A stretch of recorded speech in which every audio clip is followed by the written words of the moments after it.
Alright, one final inspection before we give this thing a go. Outdated and inefficient industry, check. Non-existent infrastructure, check. Willingness to commit genocide and then just pretend that it didn't happen.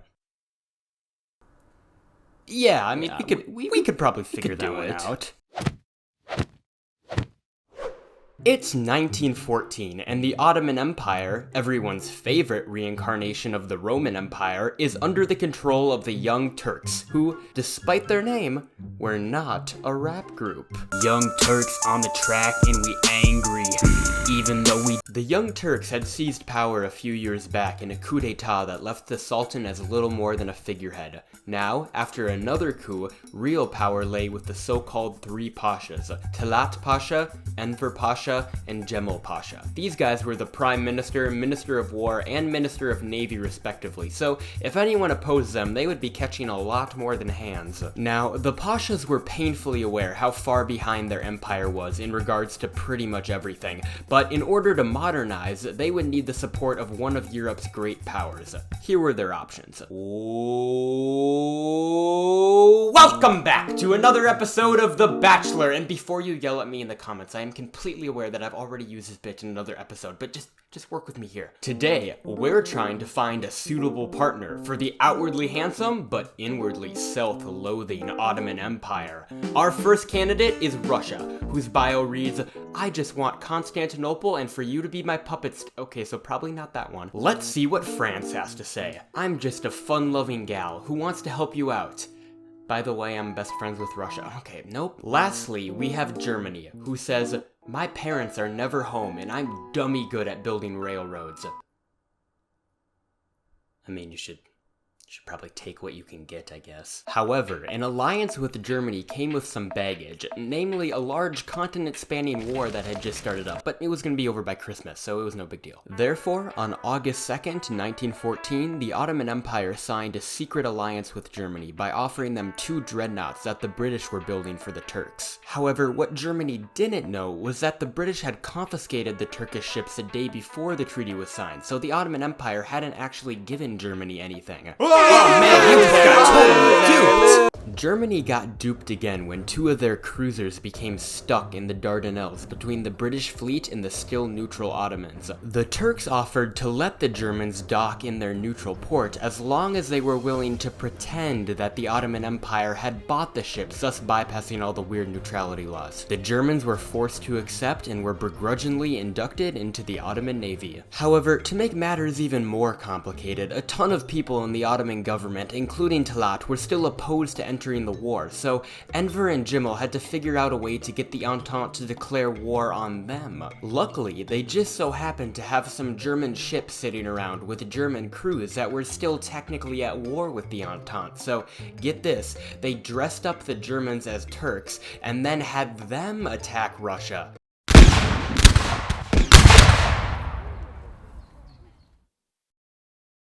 Now the empire has to go to war. The Ottoman Empire's opening move was to invade Russia in the winter, so it's safe to say that right off the bat, things were not going too hot. Way more subscribers.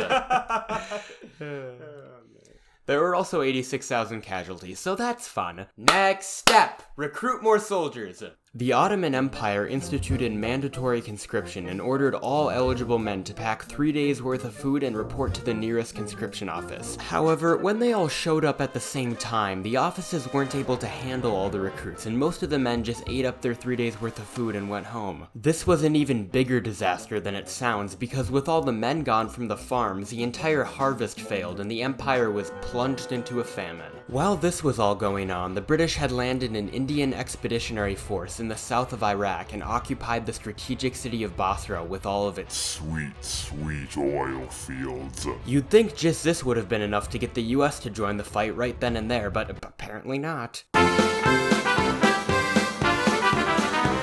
1915 started out pretty badly for the Ottomans when they tried to invade Egypt by crossing the desert without any rail transport or supply lines, so right off the bat things weren't going too hot. But Connor, the desert is hot, therefore your joke is both repetitive and unironic, thus rendering it less— Don't you dare talk back to your mother like that. Next step. capture Constantinople. The British were understandably pretty unimpressed with the Ottomans at this point, so they figured that sailing a couple boats up to the Ottoman capital would be enough to get them to surrender. But the Ottomans had blocked the sea route to the city with mines and stuff, so the British had to figure out another way to capture it. We will land here, here, and here, and the Turks will not suspect a thing.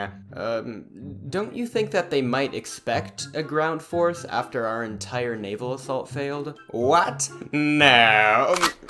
Okay, maybe. On April 26, 1915, British, Commonwealth, and French troops landed near Gallipoli and attempted to secure the peninsula for a naval breakthrough. Let's just say that things didn't go great, and now there are hundreds of thousands of Allied troops tied down in a dustier version of the Western Front. One thing that the Gallipoli campaign did do was drain Ottoman troops from the front with the Russians in the Caucasus, so the Russians were able to advance slightly through the mountainous terrain. At the same time, the British and Indians were still advancing up the Tigris River and were tasked with taking Baghdad in order to restore some prestige after the failed landings at Gallipoli. But about halfway to Baghdad, the British were flanked and besieged in the city of Kut. Now, completely cut off from supplies, the British decided to cut their losses and surrendered. Yeah, that one was dumb. I'll take that out of the final video. Throughout the entire war, the British had been trying to get the discontented governors of the Arab provinces to rebel against the Ottomans, but they were on games up until 1916. However, on June 5th, 1916, the Arabs launched a revolt with 50,000 brave warriors, and were routed by a smaller Ottoman force outside of Medina, but nothing a little British shore bombardment can't solve. In order to support this rebellion, the British began laying railway across the Sinai to support a ground offensive up into Palestine. Speaking of offensives, the one in Gallipoli has turned into a retreat. By the winter of 1916, the Allies decided that enough was enough and just decided to pull all their troops out in the cover of darkness.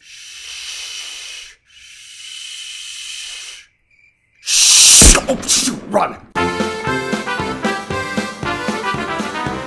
Up until now, the war in the Caucasus had been going pretty well for the Russians, and by 1917 they had advanced pretty far into western Armenia. However, the political situation back at home wasn't exactly ideal, and with the outbreak of the Russian Revolution in March of 1917, the Russian armies in the Caucasus collapsed. The Ottomans used this time to ramp up their totally unplanned war deaths against the Armenians. Back in Palestine, the British had finally gotten their railway laid down and began to advance towards Jerusalem. By December of 1917, British dominance on the battlefield was so complete that the mayor of Jerusalem literally wandered out of the city and just surrendered to the first British person he saw. The British were on the offensive in Mesopotamia as well and captured Baghdad by March 11th, where they were greeted as liberators, a sentiment that lasted about as long as the time between an EA release and the first DLC. By 1918, the only front that was still seeing action was in Palestine, where the British were continuing their push up the coast. In Mesopotamia, the British had assumed a mostly defensive position, and in the Caucasus, the Ottomans had regained all of their lost territory from the now defunct Russian Empire. However, with the intimate collapse of Germany and the surrender of Austria-Hungary, the Ottoman Empire surrendered to the Allied powers on October 30th, 1918, ending its participation in the First World War. Yo, it's your boy, Ambiguous Pasha, 1/3 of the Young Turks, and just to flex on ya, we wrote this little song for ya. Second Balkan War, we won that. Central Asian steppe, we from that. Mass genocide, we fund that. Ottoman Empire, we run that. Young Turks on the track and we angry, even though we just finessed the German Navy. Arabs in the south be crazy, Black Sea calm, but my flow so wavy. We could've just defended, but we freaky as heck, attacking Russia in the winter, that demands respect. We lost a lot of soldiers and we may have megalomania, but we control the press, so we'll just blame it on Armenia.